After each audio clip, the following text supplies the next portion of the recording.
नमस्कार। प्रभा साक्षी news network के खास कार्यक्रम शौर्य पथ में आप सभी का स्वागत है। आज के कार्यक्रम में हम बात करेंगे नेपाल के हालात की, रूस यूक्रेन युद्ध की, सीरिया में छिड़े घमासान की और बलूच लिबरेशन आर्मी की। इन सब मुद्दों पर हमारे साथ बातचीत के लिए उपस्थित हैं ब्रिगेडियर श्री DS त्रिपाठी जी, सेवानिवृत्त। सर, कार्यक्रम में आपका बहुत बहुत स्वागत है। और सर, पड़ोस से ही प्रश्न लेते हैं। आजकल पड़ोस में हमारी बड़ी हलचलें हो रही हैं। नेपाल की सर बात कर लें तो वहाँ पर राजशाही के समर्थन में जिस प्रकार की भीड़ सड़कों पर उमड़ रही है, उससे क्या संदेश मिल रहे हैं? क्या भारत के अन्य पड़ोसी देशों की तरह नेपाल में भी सरकार अस्थिर हो सकती है? हमने देखा कि वहाँ भी योगी जी का पोस्टर वोस्टर लेके लोग सड़कों पर उतरे हुए हैं कि हिंदू राष्ट्र घोषित करो।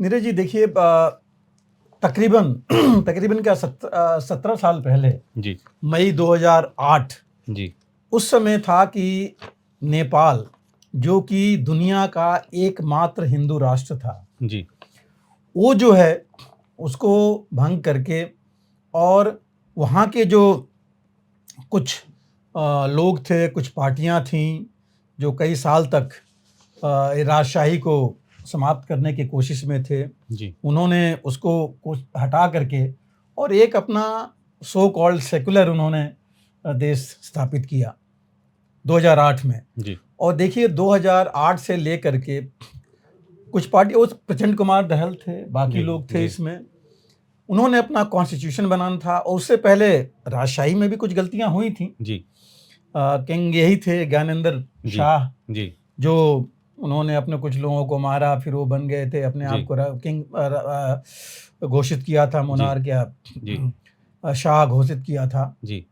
लेकिन नहीं चल पाए लोगों के विरोध के सामने। ऐसे जो विरोध ऑर्गेनाइज किया गया और उनको सत्ता छोड़नी पड़ी, त्यागनी पड़ी। और ये लोग, दूसरी पार्टियां आई जिन्होंने 2008 में आए और उन्होंने कहा कि हम नया कॉन्स्टिट्यूशन बनाएंगे अपना, लेकिन 7 साल तक नहीं बन पाया। 2015 में बना जी। और उसके बावजूद भी देखिए आजकल की हालात क्या हैं वहाँ जी। 2024 अगर आप ले रहे हैं तो 2024 में उस समय अगर आप बात कीजिए, 2008 से भी अगर आप लीजिए तो इन 16 सालों में 13 सरकार बन चुकी हैं नेपाल में। जी। ऐसे देश में आप सोचिए 13 सरकार बनने का मतलब कितनी अस्थिरता है वहाँ पर। जी। किस लेवल तक फॉरेन इंटरफेरेंस हो चुका है, खास करके चीन का, पाकिस्तान का, ISI का, और जो मिलिटेंट ग्रुप्स नेचुरली जब ऐसी चीज आती है तो वहाँ आते ही आते हैं। तो ये चीजें हुई हैं। और इसके साथ क्या आया, जब 13 सरकार अगर 16 साल में अगर बदलती है तो होता क्या है, अस्थिरता होगी, करप्शन होगा, लोगों को बेसिक बुनियादी चीजें नहीं मिलेंगी, और जो नेबर्स हैं उनके साथ रिलेशन ठीक नहीं रहेंगे। तो यही चीज वहां पर हुई। और ये लोगों ने जब देखा कि इतनी ज्यादा अस्थिरता है, बगल में जो भारत है जिसके साथ इतने अच्छे संबंध थे वो खराब हो गए। चीन उनको दिखाता रह गया इतनी चीजें कि हम आपके लिए ऐसे कर देंगे, वैसे कर देंगे, हुआ कुछ नहीं इतने सालों में। और इनकी जो जमीनी बेसिक बुनियादी चीजें हैं वो नहीं मिल पा रही हैं। तो मतलब उनका GDP बिल्कुल कम हो गया। अभी IMF, इंटरनेशनल मॉनेटरी फंड ने बताया है कि कितने बुरा हाल है उनके। इन्फ्लेशन बढ़ गया है। तो ये सब चीजें लेकर के जो बेसिक बुनियादी जरूरतें थी वही नहीं हो पा रही हैं, बाकी तो अलग की बात है।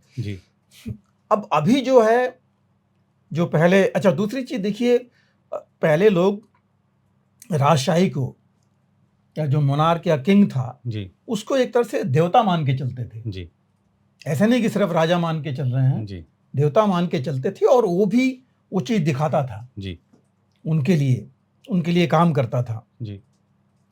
अब जो आप कह रहे हैं लेटेस्ट यही है कि किंग, ये जो पुराने हैं ज्ञानेंद्र शाह, वो धीरे धीरे देख रहे हैं कि हालत खराब हो रही है, विजिट कर रहे हैं, जा रहे हैं इंटरनल अपने एरियाज में।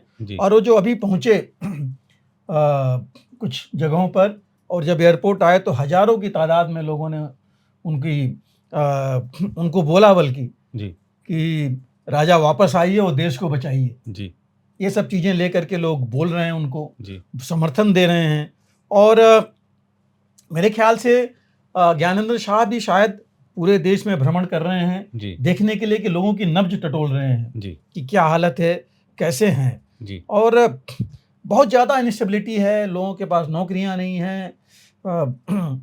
जैसे मैंने कहा, फॉरेन इंटरफेरेंस बहुत ज़्यादा हो गया है जी, और उसकी वजह से लोगों को प्रॉब्लम होती ही है। जी, तो ये जो लोग तो ये कह रहे हैं कि देखिए कानून जो बना है वो कानून आम पब्लिक के लिए, उनके ऊपर है। जी, जितने नेता और बाकी उनके छुटभैये घूम रहे हैं उनके ऊपर कोई कानून ही नहीं है। जी, तो कह रहे हैं कम से कम राजशाही आएगी तो कानून तो सबके लिए बराबर होगा। जी, तो इन सब चीज़ों को ले करके लोग चल रहे हैं।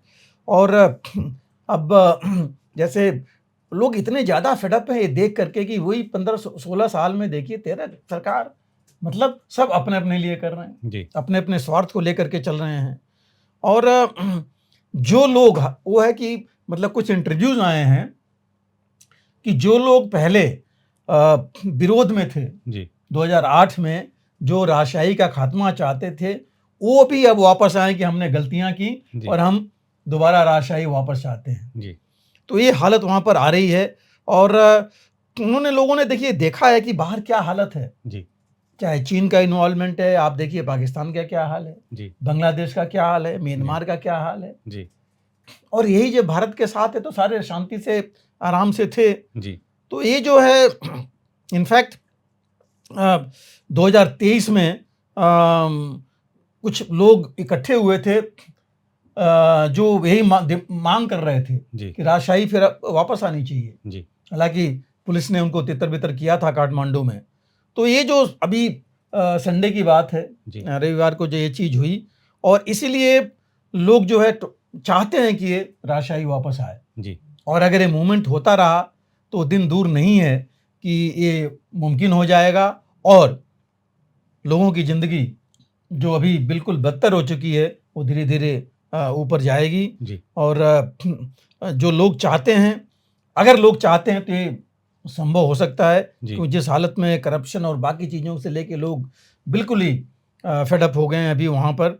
और सब ये चाहते हैं कि कम से कम बेसिक चीज़ें तो मिलें। जी, तो ये क्वाइट लाइकली है, जहाँ तक आपने कहा कि अ, योगी आदित्यनाथ का, देखिए योगी तो वैसे भी जी, गोरखा लोग योगी को अपना एक तरह से बहुत उनकी इज्जत करते हैं जी, और उनको तकरीबन देवता समान मानते हैं। जी, तो कोई नई बात नहीं है, ये जी, बहुत पुरानी चीज़ है जी, वहाँ पर। और एज इट इज़ उनकी काफ़ी फॉलोअर्स हैं जी, नेपाल में। जी, और योगी तो पॉपुलर हैं ही, जी, तो उनकी तो बहुत इज्जत है, समर्थन भी उनका है। जी, और लोग चाहेंगे कि योगी यहाँ आएँ और जी, उनकी मदद करें। जी, और मुझे लगता है कि करेंगे भी, करना भी चाहिए। जी, अगर लोग चाहते हैं तो लोगों की, कहते हैं लोग हमेशा कि पब्लिक का तो जो भी है वो सर आँखों पर, तो जी, ज़रूर उन लोगों के बीच जाएंगे।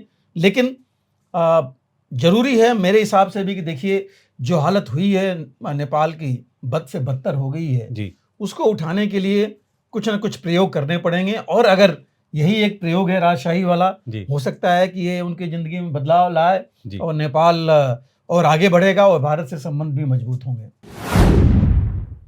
सर, रूस यूक्रेन युद्ध में ताज़ा अपडेट क्या है? यूएई में युद्ध विराम को लेकर जो वार्ता चल रही थी, क्या उसमें किसी प्रकार की सफलता मिलने की उम्मीद है? एक तरफ वार्ता भी चल रही है सर, और दूसरी तरफ हमने देखा कि ड्रोन अटैक हुआ अब तक का सबसे बड़ा बिल्कुल। रशिया पर। देखिए जो अपडेट पहले जैसे हम दर्शकों को हमेशा बताते रहे हैं कि देखिए ज़मीनी हालात बहुत ज़रूरी हैं हमें समझना। जी, और ज़मीनी हालात ये है कि रूस तो आगे बढ़ रहा है, जी, रूस बहुत नज़दीक पहुंच गया है, धीरे धीरे पहुंच रहा है लेकिन बहुत नज़दीक पहुंच गया है। खार्किव के, पोक्रोस के, मतलब डोनेट्स्क के इलाके में, जी, ज़ैपोरिज़िया, और ये मेन शहर हैं जिनको कि वो चाहता है कि इनको कब्जा कर ले इनके ऊपर, और उससे जो है बहुत ज़्यादा रूस को फ़ायदा मिलने वाला है। जी, इन जगहों पर पहुंच गया तो ये समझिए कि तकरीबन 2/3 यूक्रेन को डोमिनेट कर सकता है जी, रूस। और डोमिनेट कर सकता है इनको, मतलब आगे पूरे यूरोप में उसका डोमिनेशन बढ़ जाएगा। जी, तो ये चीज़ जो है यूरोप नहीं चाहता है, जी, और जेलेंस्की भी नहीं चाहते हैं, लेकिन जेलेंस्की की बस की तो बात है नहीं अभी जी, कि वो क्या कर पाएंगे। दूसरी चीज़, रूस के पास अभी भी सैन्य साजो सामान है कि वो लड़ाई जारी रख सकता है जी। जहाँ तक जेलेंस्की का है, मैक्सिमम 2 से 3 महीने से ज़्यादा का उनके पास सामान है नहीं जी। अमेरिका ने बंद कर दिया था जी। अभी जो है उन्होंने शुरू किया है जी। दोबारा कि करेंगे हम मिनरल डील की बात होने पर। तो आप देखिए फोकस रूस यूक्रेन पर उतना नहीं है जितना कि मिनरल डील पर है जी। और हमने पहले ही कहा था कि ट्रम्प जो है लेन देन वाले प्रेसिडेंट है, ट्रांजैक्शनल प्रेसिडेंट हैं, जो वो देखते हैं कि मुझे क्या मिल रहा है, अमेरिका को क्या मिल रहा है, वो लेकर के वो चलेंगे जी। तो ये जब बात, इससे पहले आप देखिए क्या हुआ था जब जेलेंस्की गए थे व्हाइट हाउस में जी, किस तरह की प्रेस कॉन्फ्रेंस हुई और उसके बाद अभी किस तरह की बातचीत हुई है, जहां कहा जा रहा है कि 3 मुख्य मांगे दी हैं जेलेंस्की ने, जद्दा में जो बातचीत हुई है जी। और लेकिन इससे पहले देखिए हुआ क्या है ग्राउंड पर। कल यूक्रेन ने काफ़ी ड्रोन अटैक्स किए थे जी, बहुत बड़ा ड्रोन अटैक्स मॉस्को तक गए और वही वो कर सकता है जी, क्योंकि उसके पास सबसे बड़ी जो हथियार है ड्रोन ही है जी। इन्होंने जो है काफ़ी कुछ किया है अभी पुतिन ने जी, बदला काफ़ी लिया है। उन्होंने बोला भी है कि जेलेंस्की लग रहा है शांति नहीं चाहते हैं इसलिए किए जा रहे हैं जी। तो ये चीज़ लेकर के, लेकिन ग्राउंड पर ज़मीनी हालात में रूस आगे है, यूक्रेन कुछ नहीं कर पा रहा है जी। अब जद्दा की जहाँ तक बात हुई, ये उसी वजह से हुई कि जेलेंस्की ने एक तरह से कहा जाएगा कि माफ़ी मांगी है जी, गलती हुई उनसे जो पहले मीटिंग में जिस तरह की बातचीत हुई। और अभी जो है जो जद्दा में मीटिंग हुई यूएई के अंडर में, जहाँ पर कि पहले अमेरिका और रूस के प्रतिनिधि मिले थे, अब जो है यूक्रेन के ये प्रतिनिधि आए थे। वो आए क्या थे, मैं कहूँगा एक तरह से उनको ये बताया गया कि आपको ये एक्सेप्ट करना है जी, और उन्होंने एग्री भी किया है। जेलेंस्की जो कह रहे हैं, उनका कहना है कि हम ये चाहते हैं कि समुद्र, सी और एयर जी, स्काई और मतलब समुद्र और आसमान में जो है युद्ध विराम हो सबसे पहले जी। कहने का उनका मतलब है मिसाइल्स और इतने जो बड़े ड्रोन वॉरफेयर जिससे सबसे ज़्यादा उनका नुकसान हो रहा है वो ना हो जी। जमीन वाली सेना से वो ज़्यादा घबरा नहीं रहे हैं कि वो तो धीरे धीरे चलेगी, लेकिन सबसे ज़्यादा नुकसान उनको मिसाइल से हो रहा है, एरियल एयरक्राफ्ट से हो रहा है, एरियल बॉम्बिंग से हो रहा है, लॉन्ग रेंज मिसाइल्स और बॉम्ब से हो रहा है। वो चाहते हैं वो बंद हो जी। दूसरा सी में कि सी वाली चीज़ बंद हो जिससे कि वो अपना एक्सपोर्ट्स कर सकें जी, और हथियार अपने मंगा सकें जी, आ सकें सी से, वो ये चाहते हैं। और तीसरा उन्होंने कहा है कि युद्धबंदियों को आप रिहा किया जाए और जो बच्चे अगवा किए गए उनको रिहा किया जाए जी। तो ये चीज़ लेके चल रहे हैं, लेकिन पहले 2 मांगे जो हैं वो बहुत ज़्यादा इम्पोर्टेंट हैं जी, क्योंकि वो अपनी स्थिति मजबूत करना चाहेंगे उसमें जी। इसी बीच में देखिए यूक्रेन ने, जहाँ यूक्रेन ने तो मान गए हैं बात, रूस ने उनके जो 2-3 ऑफिशियल्स हैं, पुतिन ने और बाकियों ने तो नहीं बोला है, चाहे मेदवेदेव और 1-2 और जो उनके मेन ऑफिशियल्स हैं जी, उन्होंने इसको रिजेक्ट किया है क्योंकि इसमें एक तरह से 30 दिन की युद्ध विराम बोला गया है जी। युद्ध विराम जो कि रूस कभी नहीं चाहेगा। रूस तो हमेशा क्या है, अगर बातचीत होगी तो परमानेंट शांति की बात होगी जी, युद्ध विराम की नहीं होगी। उनका कहना है कि युद्ध विराम होगा 30 दिन में अपने आप को मजबूत करेगा अपनी स्थिति यूक्रेन जी, वो चाहते नहीं है। और यही चीज़ देखिए वहाँ भी हुई थी, आप इजराइल और हमास में देखिए जी, यही चीज़ हुई थी। हमास चाहता था परमानेंट जो है शांति हो, लेकिन युद्ध विराम की बात हुई और अभी चली नहीं ठीक से जी। तो यहाँ भी एक तरह से हालात वही बन रहे हैं। यूरोप ने वेलकम किया है कि बहुत अच्छा स्टेप है, क्योंकि उनको भी लग रहा है कि 30 दिन मिलेगा तो कुछ तो कर पाएंगे। उनकी अपनी हालत ख़राब है, उनकी यूरोप की हालत यह है कि उनके पास कोई रिजर्व आर्म्स एम्यूनिशन नहीं रह गए हैं जी, प्रोडक्शन हो नहीं पा रहा है जी। तो आगे अगर रूस ऐसे बढ़ता रहा तो करेंगे क्या जी, तो उनको यूक्रेन की चिंता नहीं, अपनी चिंता है जी। वो अगर कह रहे हैं कि यूक्रेन को हम ज़्यादा हथियार और बाकी चीज़ें देंगे, वो इसलिए नहीं देना चाहते कि यूक्रेन बचा रहे, वो चाहते हैं कि यूक्रेन में रहे कि हमारे ऊपर रूस जो है कुछ ना कर पाए जी। तो वो ये चीज़ लेके चल रहे हैं। अभी देखिए परसों ही जो 32 देश हैं उनमें 30 यूरोपियन जो देश हैं उनके मिलिट्री कमांडर्स की, चीफ्स की मीटिंग हुई थी जी, कि कैसे करें, क्या करना है आगे, अपनी सुरक्षा की बात और यूक्रेन में कैसे करें। हालांकि उसमें अमेरिका का कोई आया नहीं था जी। इन्हें इनवाइट जरूर किया होगा, लेकिन ट्रम्प तो पहले ही बोल चुके हैं कि हमारा कोई सोल्जर वहाँ में नहीं, यूक्रेन में नहीं होगा जी। बाकी लोग बोल चुके हैं कि हम अपने ट्रुप्स को भेजेंगे यूक्रेन में जी। लेकिन कितना यहाँ पर चलेगा कहा नहीं जा सकता, क्योंकि वहाँ भी देखिए हंगरी है, स्लोवाकिया है, 2-3 और देश हैं जो कि कहते हैं कि ज़्यादा हम नहीं वो करना चाहते यूक्रेन में। और आप अगर देखें Germany, Italy, France, right wing वहाँ भी आगे बढ़ रहा है जी।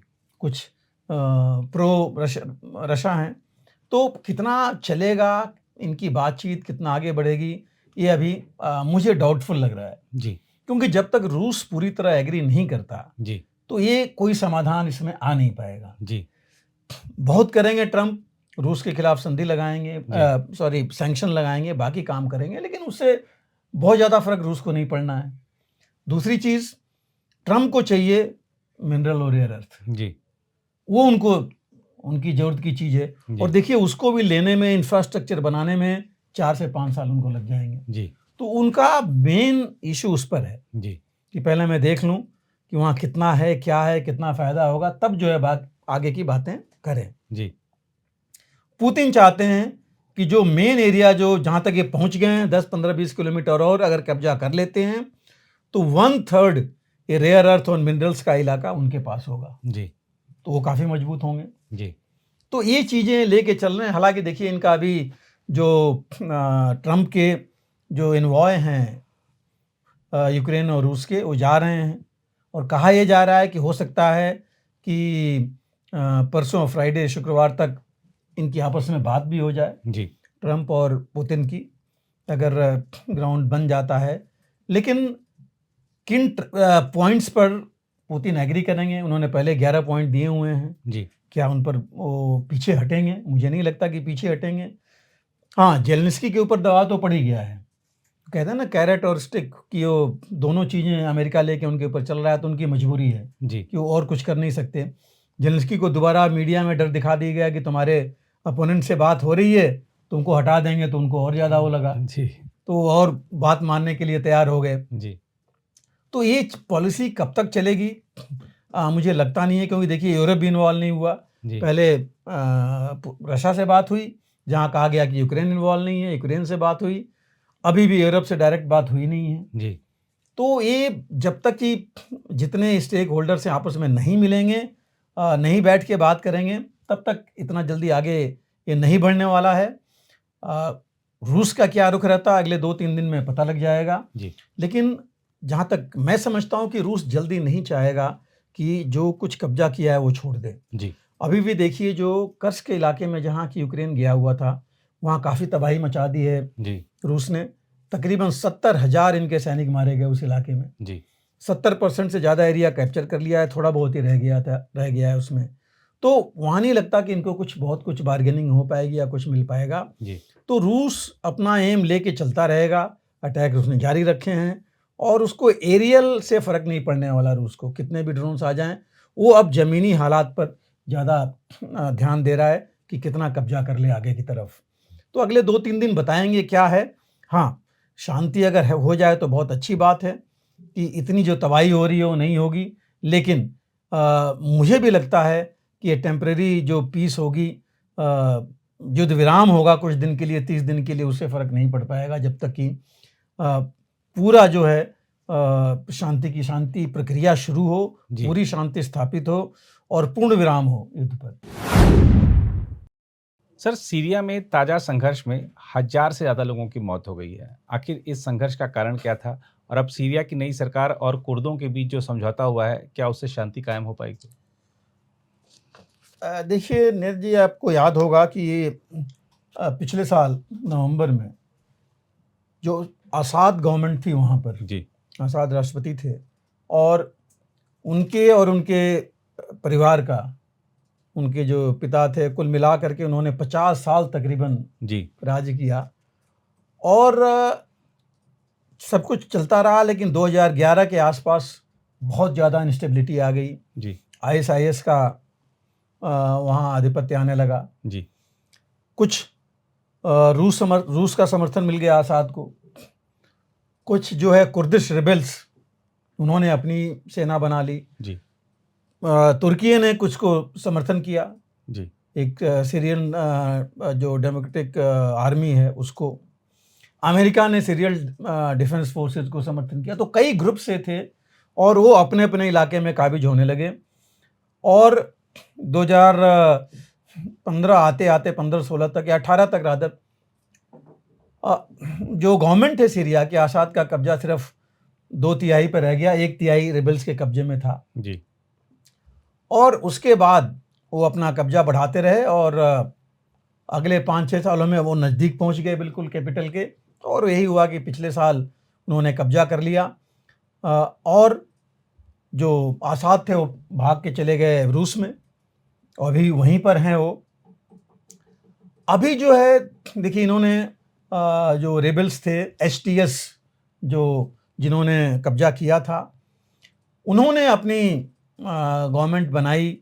पहले इस्लामिक लगा के स्टेट ISIS आएगा, बाकी आएगा, लेकिन तब तक कई ग्रुप्स एक्टिव हो चुके थे।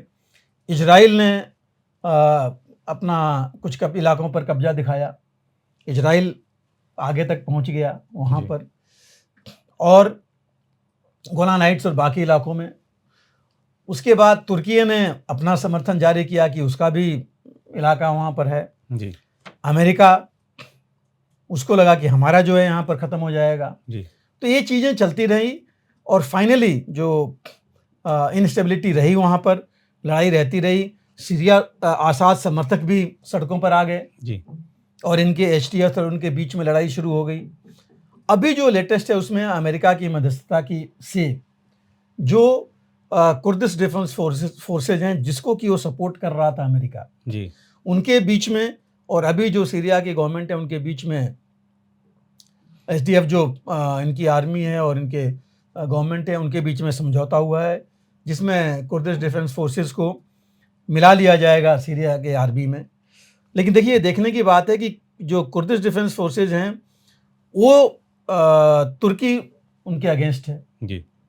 तो कितनी स्टेबिलिटी आएगी ये नहीं कहा जा सकता, खास करके नॉर्थ ईस्ट में जहाँ पर इनका कंट्रोल ज़्यादा है KDF का। जी। और तुर्की कहता है कि वहाँ से जो है जो तुर्की के खिलाफ वाले फोर्सेज हैं उनको जो है लोग प्रेशर देते हैं, उनको ट्रेन करते हैं, बाकी चीज़ें देते हैं। तो ये जो है अभी इनस्टेबिलिटी तो है इसमें, तो कुछ कहा ही नहीं जा सकता कि अभी क्या हालत होगी। इतने ज़्यादा रिफ्यूजीज़ अभी सीरिया से बाहर जा चुके हैं, वहाँ हालत बहुत ख़राब है, ह्यूमैनिटेरियन एड है ही नहीं है। लेकिन अमेरिका ने देखिए इसको बहुत ज़्यादा उन्होंने तरजीह दी है। उन्होंने कहा कि बहुत अच्छी बात है कि ये डील हो गई है और उन्होंने बोला कि अब जो है नॉन सेक्टेरियन गवर्नमेंट होना चाहिए। उनका कहना है, नॉन सेक्टेरियन का मतलब उनका यही है कि सभी को ये इन लोगों को मिला करके एक होना चाहिए, तो टोटली इस्लामिक गवर्नमेंट नहीं होनी चाहिए जी। और जो जिस SDF को कुर्दिश ने SDF को जो बैक किया था, सीरियन डेमोक्रेटिक फोर्सेस को जो बैक कर रहे थे अमेरिका, उनको और इनको जब मिल जाएंगे तो अमेरिका का नेचुरली कंट्रोल भी वहाँ बढ़ेगा जी। और वो कह रहे हैं कि गवर्नमेंट मजबूत होगी। और ये जो इनका पहले ही कुछ रीजन्स पे ऑलरेडी कंट्रोल था तो इनको आगे के लिए और फ़ायदा हो जाएगा। और अमेरिका ने बोला है कि हम पूरी मदद करेंगे पॉलिटिकल ट्रांजिशन में जो इस बीच में होगा सीरिया में।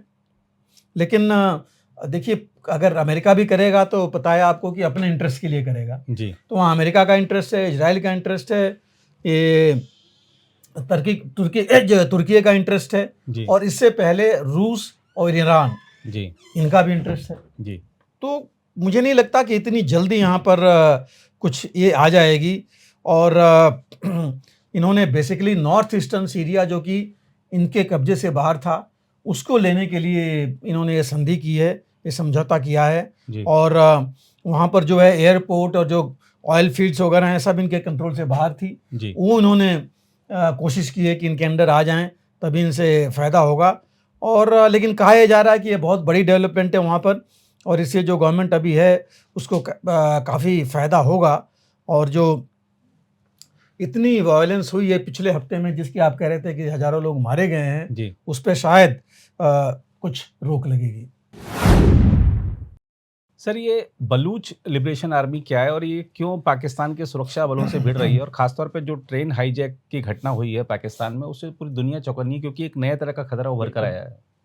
देखिए, जहाँ तक बलूचिस्तान की बात है, बलूच लिबरेशन आर्मी की बात है, हम लोग पहले बात कर चुके हैं इसके ऊपर जी बिल्कुल से बिल्कुल। कि बलूचिस्तान की मैं थोड़ा सा दोबारा रिवाइव करूं दर्शकों के लिए कि देखिए, बलूचिस्तान जो है सबसे बड़ा प्रांत है पाकिस्तान का जी तकरीबन 3,44,000 स्क्वायर किलोमीटर का एरिया है जी मतलब पाकिस्तान का 44% एरिया जी बलूचिस्तान के पास है। जी बलूचिस्तान एक ही अकेला ऐसा राज्य है जिसमें सबसे ज़्यादा मिनरल्स इंक्लूडिंग गोल्ड, जी सोना से लेकर के और बाकी कुछ रेयर अर्थ मिनरल्स, और यहाँ तक कहा जा रहा है कि ऑयल भी है वहाँ। जी और इसकी बाउंड्री देखिए, सी कोस्ट सबसे लंबा है जी इसका और ईरान तक जाता है। जी लेकिन बाउंड्री देखिए बलूचिस्तान की, एक तरफ अफगानिस्तान के साथ, दूसरी तरफ ईरान के साथ,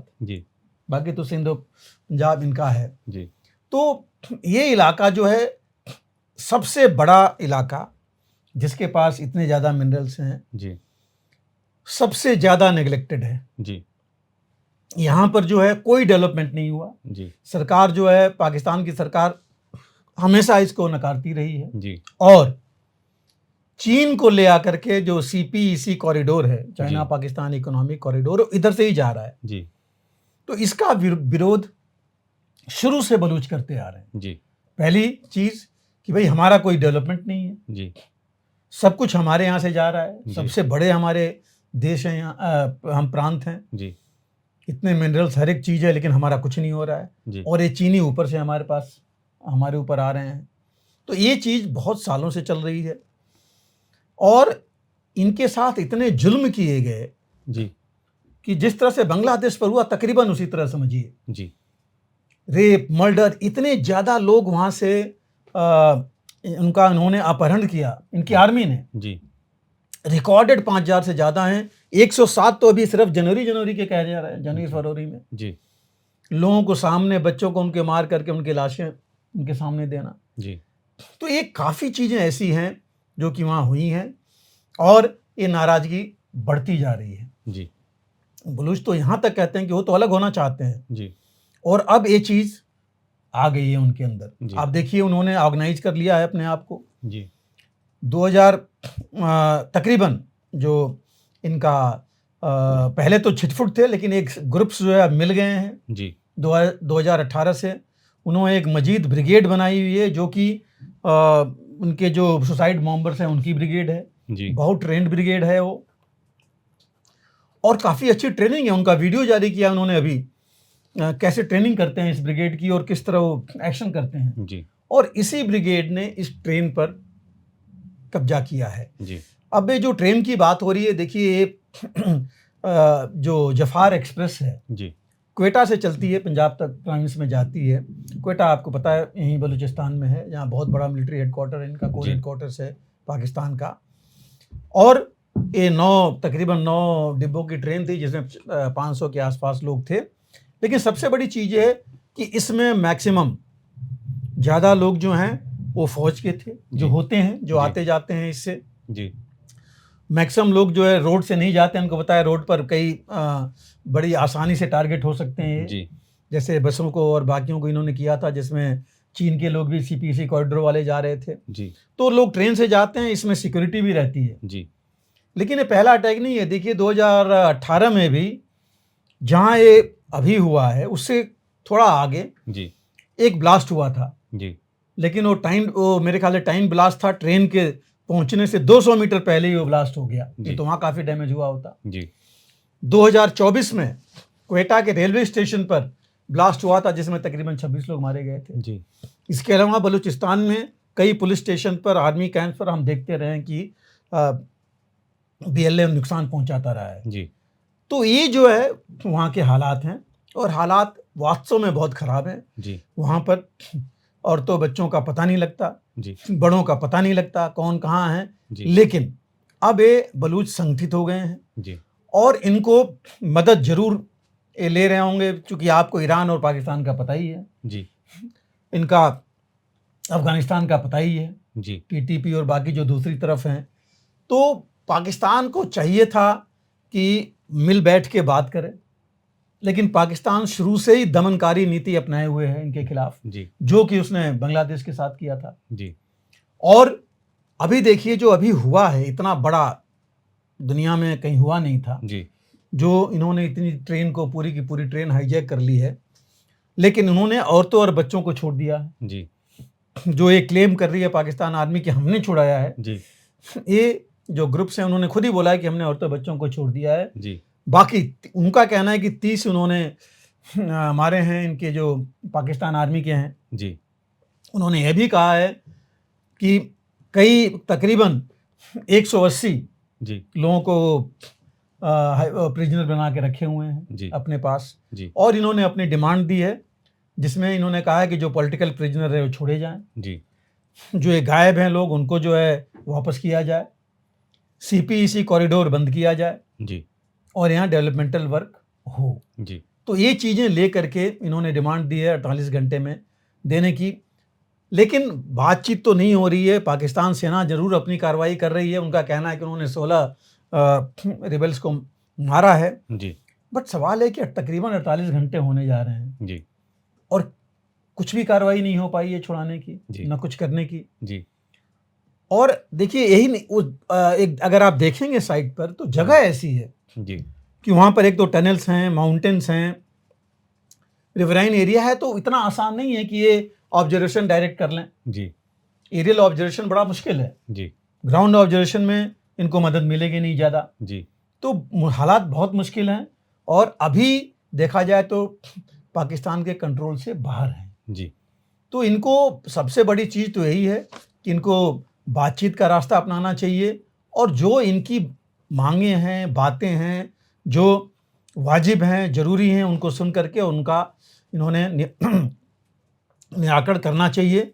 नहीं करेंगे तो देखिए और जो लग रहा है देख करके जिस हिसाब से पाकिस्तान सरकार और फौज चल रही है, अगर नहीं करेंगे तो हालात वही आ रहे हैं जो कि एक और वहाँ बांग्लादेश निकलेगा, बलूचिस्तान निकलेगा जी। और अगर वो हुआ तो दूसरे भी ऐसे हैं जगह जी जहाँ पर यही हालत होगी, चाहे आप खैबर पख्तूनख्वा ले लीजिए और बाकी जगह ले लीजिए जी। बिल्कुल सर। तो आज के कार्यक्रम में सर आपने बताया कि नेपाल में राजशाही की मांग करने के लिए जनता क्यों मजबूर हो रही है, और दूसरा रूस यूक्रेन युद्ध पर आपने ताज़ा अपडेट तो दिया ही, साथ ही कहा कि युद्ध विराम नहीं बल्कि पूर्ण विराम जरूरी है इस युद्ध पर, ताकि वहाँ पर जो जान माल की बर्बादी हो रही है लगातार वो रुके। सीरिया में संघर्ष के कारणों का आपने उल्लेख किया और बताया कि क्या अब जो समझौता हुआ है ख़ासतौर पे अमेरिकी दखल के बाद, तो शायद संभावना बन सकती है वहाँ पर भी शांति की। और बलूच लिबरेशन आर्मी क्या है, क्यों उसने ये कदम उठाया ट्रेन को हाईजैक करने का, और क्या बलूचिस्तान भी अब बांग्लादेश की तरह एक स्वतंत्र देश बन सकता है, इस बात की संभावनाओं पर भी आपने विस्तार से जानकारी दी है। सर आज के कार्यक्रम को भी आपने बहुत ही जानकारीपूर्ण बताया, और सारे के सारे मुद्दे ऐसे हैं जो कि बिल्कुल ताज़ा हैं और सभी पाठक दर्शक इन सब पर विस्तार से जानकारी जानना चाहते हैं जो आपने आज के कार्यक्रम में दी है। आपने खासतौर पर होली के अवसर पर इतने व्यस्त कार्यक्रम में से अपने आपके भी काफ़ी व्यस्त कार्यक्रम है, उसमें से आपने समय निकाला, बहुत आपका आभार। आप इस चर्चा से जुड़े। फिलहाल इस कार्यक्रम में इतना ही, बाकी देश दुनिया की खबरों के लिए बने रहें आप प्रभा साक्षी के साथ। अगर आप भी लेना चाहते हैं देश दुनिया की तमाम जानकारी तो आज ही सब्सक्राइब करें हमारे चैनल को, साथ ही नीचे दिए बेल आइकन को जरूर दबाएं ताकि हर अपडेट आप तक पहुंच सके।